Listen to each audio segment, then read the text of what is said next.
बिस्मिल्लाहिर्रहमानिर्रहीम। शुरू अल्लाह के नाम से जो हमारी शहरक से भी ज्यादा करीब है। देखती आंखों और सुनते कानों को हमारा सलाम। हमारी दुआ है कि अल्लाह ताला आपके हर काम में आसानी पैदा करे और आपको राह हिदायत पर रखे। आमीन।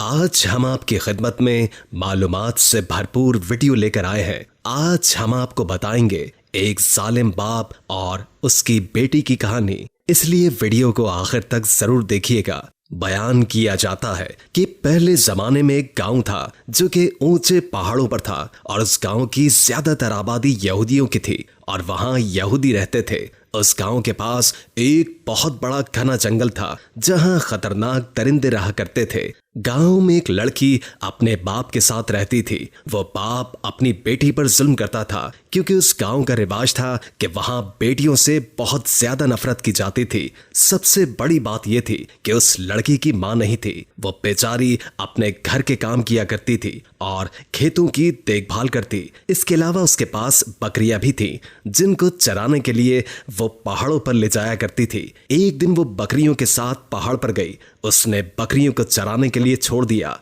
और खुद एक पेड़ के नीचे बैठ गई। उस लड़की को नींद आ गई और वो सो गई। जब उसकी आंख खुली तो इतनी देर में उसकी सबसे प्यारी बकरी न जाने कहां चली गई थी। उसने देखा कि उसकी सारी बकरियां तो मौजूद है लेकिन उसकी सबसे प्यारी बकरी गायब है। वो परेशान हुई और बकरी को ढूंढने लगी। बकरी भी एक तरफ से बोलने लगी। जब लड़की ने बकरी की आवाज का पीछा किया तो देखा कि एक पेड़ के नीचे वो बकरी बंधी हुई है और पानी पी रही है। वो सोच रही थी बकरी को यहां पर किसने बांधा। वो चली गई तो वहां एक झोपड़ी बनी हुई थी। उसके अंदर कोई बुजुर्ग बैठे हुए थे। उनका चेहरा नूरानी था। जब वो बकरी के पास गई और उसने अपनी बकरी को खोलना चाहा तो वो बकरी वहां से हटने को तैयार ही न थी। लड़की कहने लगी, ऐ मेरी प्यारी, क्या तुम मुझे भूल गई और यहाँ से जाना ही नहीं चाहती? बकरी अपनी जुबान में कुछ बोलती रही। वो बुजुर्ग उस वक्त वहां आए और उन्होंने कहा कि प्यारी बेटी, यहाँ पर क्या कर रही हो? लड़की ने कहा, बाबा ये मेरी बकरी है। मैं इसे पहाड़ पर चराने के लिए लाई थी लेकिन ये वहां से भागकर यहाँ आ गई। इससे पहले कि वो लड़की आगे बढ़ती इससे जोरदार चक्कर आ गए।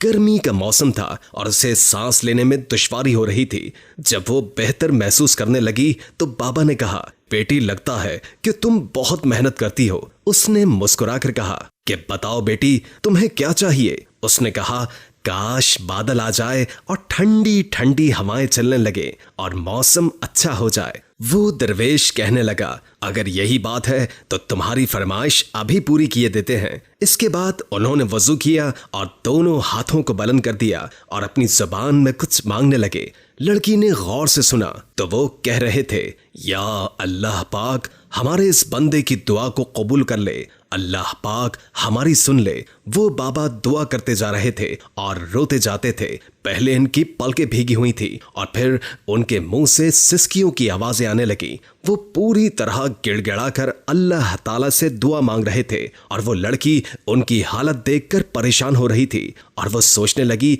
कि जिंदगी में बेशुमार लोगों को देखा है लेकिन इस तरह किसी को मांगते हुए पहली बार देखा है। और अजीब बात ये कि ना जाने किससे मांग रहे थे। उनका रोना बहुत ही अजीब और मुख्तलिफ था। वो कह रही थी कि बाबा इतना क्यों रो रहे हैं? लड़की परेशान और खौफ के मारे बुजुर्ग बाबा को देखती रही और वो सोच रही थी कि ये क्या कर रहे हैं और आखिर किससे मांग रहे हैं। कुछ देर के बाद हवा ज्यादा गर्म से ठंडी होने लगी।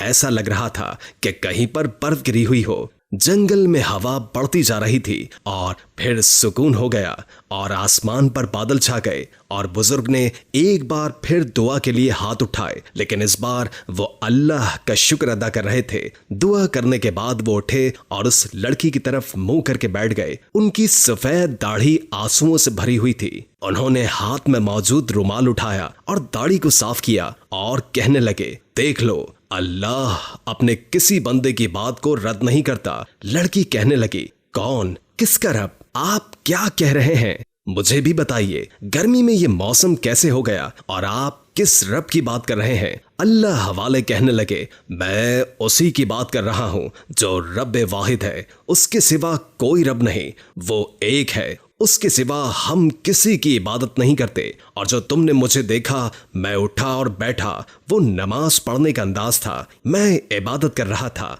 मैंने 2 रकत नफल नमाज अदा की। इसके बाद मैंने दुआ के लिए हाथ उठाए। मैं उसी से मांग रहा था और देखो उसने मेरी दुआ को सुन लिया। वो कहने लगी कि ये अजीब माजरा है, मैंने देखा है। आप मुझे बताएं, आप अपने रब को कैसे मनाते हैं? वो कैसे आपकी दुआ सुन लेता है? अल्लाह वाले मुस्कुराए और कहने लगे, मैंने ये बात अपनी माँ से सीखी है। जब मैं छोटा था और बचपन में कोई भी मुझे मना करता था तो मैं रोने लगता।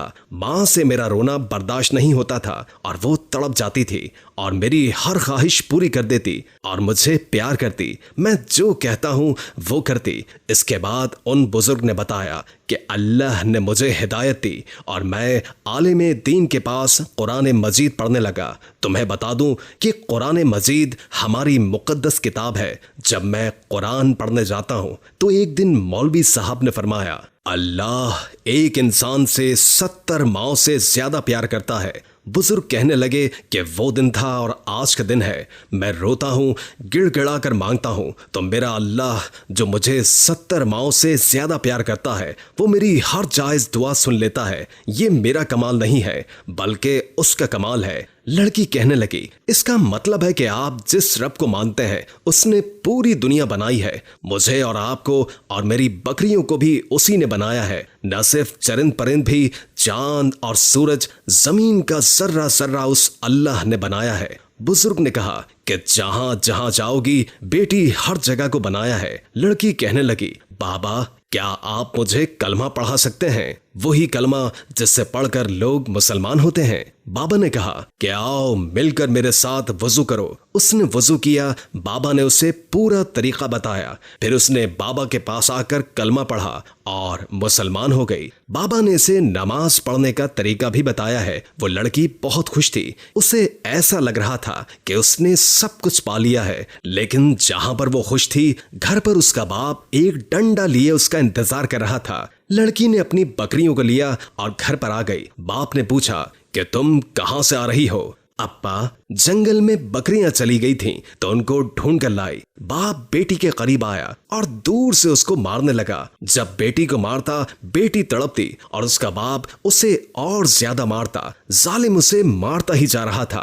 लड़की बेहोश होकर जमीन पर गिर गई। जब उसे होश आया तो उसके जिस्म में इतनी ताकत भी नहीं थी कि वो खुद उठ पाती। फिर अचानक उसके जहन में वही बुजुर्ग बाबा आए और वो बुजुर्ग बाबा ऐसा लग रहा था जैसे उसे कह रहे हों, मेरी प्यारी बेटी उठो और वजू करो और नमाज पढ़ो। इसके बाद लड़की उठ गई। नमाज पढ़ने के बाद उसने उन बुजुर्ग की तरह रोना शुरू कर दिया और गिड़गिड़ाकर अल्लाह ताला से दुआ मांगी कि ऐ मेरे प्यारे अल्लाह, मेरा बाप मुझसे मोहब्बत नहीं करता। मेरे बाप के दिल में मेरे लिए मोहब्बत डाल दे। वो मुझसे मोहब्बत करने लगे। मेरे बाप के दिल में तू इस्लाम की शम्मा रोशन कर दे। उसके दिल में अपनी मोहब्बत डाल दे। उसका बाप जंगल की तरफ जा रहा था। जब वो जंगल में पहुंचा तो वहां पर अचानक खूंखार चीता था। वो उसकी तरफ बढ़ने लगा। चीते को देखकर ऐसा लग रहा था कि चीता उसे खा जाएगा। इससे पहले कि वो वहां से भागता उस चीते ने उस पर हमला कर दिया और वो आदमी जख्मी हो गया। लेकिन चीते को उसको मारने का हुक्म नहीं था। उसी वक्त वो अल्लाह के बुजुर्ग वहां पर आ गए। उन्होंने उससे कहा, बस अब इसे इसकी सजा मिल गई, अब तुम चले जाओ। वो चीता वहां से जा चुका था और वो आदमी जख्मों में चूर बाबा को देख रहा था कि तुम कौन हो और यहाँ क्या कर रहे हो और तुम्हारे ये कहने से चीता कैसे चला गया? उन्होंने कहा कि तू बच गया, इसकी वजह तेरी बेटी है जिसे तू अभी मार पीट कर आया है। तू जानता है कि तेरी बेटी मुसलमान हो चुकी है। उसने कहा, क्या बकवास कर रहे हो?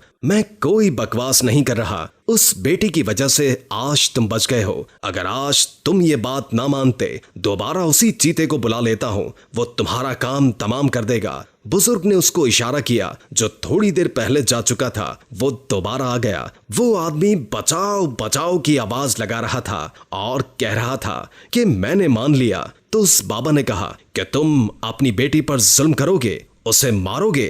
तो उसने कहा, नहीं, मैं वादा करता हूं मैं उस पर कोई जुल्म नहीं करूंगा। अब मैं उस पर कोई हाथ नहीं उठाऊंगा। अल्लाह वाले ने कहा, हमारे दीन में बेटियों से मोहब्बत की जाती है। उसने कहा कि बाबा, मैं आपसे मुआफी मांगता हूँ, आइंदा ऐसी कोई हरकत नहीं करूंगा और अब मैं भी मुसलमान होना चाहता हूँ। आखिर मेरी बेटी ने मुसलमान होने की दुआ की है, फिर उसने कलमा पढ़ लिया और वो भी मुसलमान हो गया। हर उस इंसान पर जो अपनी बेटी को बोझ समझते हैं, इस्लाम में बेटियों से मोहब्बत की जाती है। बेटियां तो हमारे आंगन का हंसी फूल है, इनको बहुत प्यार से रखें और कोई तकलीफ ना होने दें। आखिर में अल्लाह रब्बुल इज्जत से दुआ है कि अल्लाह ताला हमें नेक अमाल करने और बुराई से बचने की तौफीक अता फरमाए। आमीन। उम्मीद है कि आज की वीडियो आपको अच्छी लगी होगी। अगर वीडियो अच्छी लगी हो तो लाइक करके हमारे चैनल को सब्सक्राइब कर दें और बेल आइकॉन को क्लिक कर दें ताकि हमारी आने वाली नई वीडियोस का आपको पता चलता रहे।